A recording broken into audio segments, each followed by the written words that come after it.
Landscape test light লাগবে, হ্যাঁ একটা ডাইল লাগবে, নিক্রোসিন ব্যাকটেরিয়া প্লেট লাগবে, বাড়িলাম লোক লাগবে, হ্যাঁ নিক্রোসিন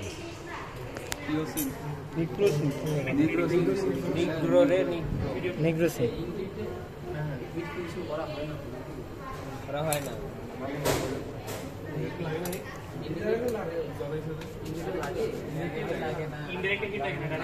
ইনডাইরেক্ট ক্ষেত্রে হিট ফিক্সেশন দরকার নাই, ডাইরেক্ট ক্ষেত্রে হিট ফিক্সেশন দরকার আছে।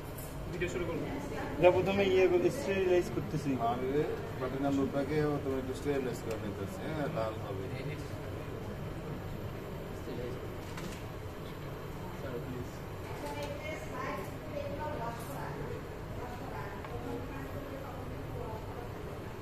আমি প্রথমে মিক্রোসিনটা নিয়ে নিব, হ্যাঁ ওইটা তো আমরা স্টেরিলাইজ করলাম না, মিক্রোসিন ওইটা তো আমরা স্টেরিলাইজ করলাম না।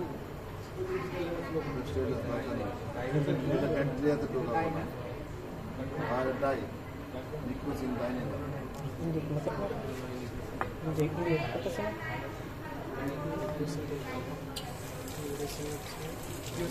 এটা ব্যাকটেরিয়া ঢুকে দেবে না,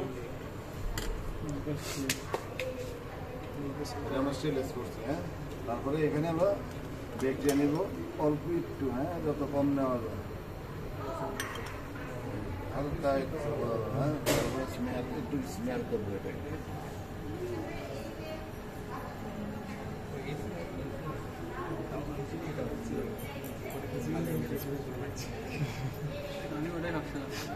এটা খুব জ্বালাতন হচ্ছে।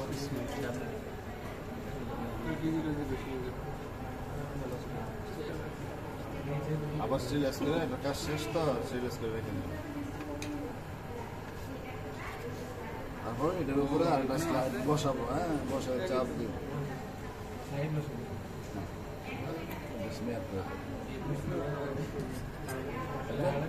এটা এখন একটু এয়ার ড্রাই করে নিতে হবে। এয়ার ড্রাই করে আমরা মাইক্রোস্কোপে ইমার্শন অয়েল দিব, হ্যাঁ ইমার্শন অয়েল দিয়ে মাইক্রোস্কোপে 100x এ দেখবো, 100x আর শুকাই দেবো। এখানে দেখবেন ব্যাকটেরিয়া সাদা, ব্যাকটেরিয়া সাদা সাদা লম্বা, হ্যাঁ এটা পরীক্ষায় লিখতে হবে না কিছু, যখন দেওয়া থাকবো শেপ হবে রড, লম্বা লম্বা থাকবে রড শেপ, মরফোলজি লিখতে হবে, হ্যাঁ অ্যারেঞ্জমেন্ট চেইন ফর্মের মধ্যে থাকবে, চেইনের মধ্যে থাকবে, হ্যাঁ আর স্টেনিং কোনটা ইনডাইরেক্ট স্টেনিং, ঠিক আছে এই তিনটা কথা পরীক্ষায় লিখতে হবে, মাইক্রোস্কোপে থাকে কি কি স্টেনিং আর হচ্ছে শেপ মরফোলজি লিখবেন, অ্যারেঞ্জমেন্ট লিখবেন আর স্টেইন লিখবেন।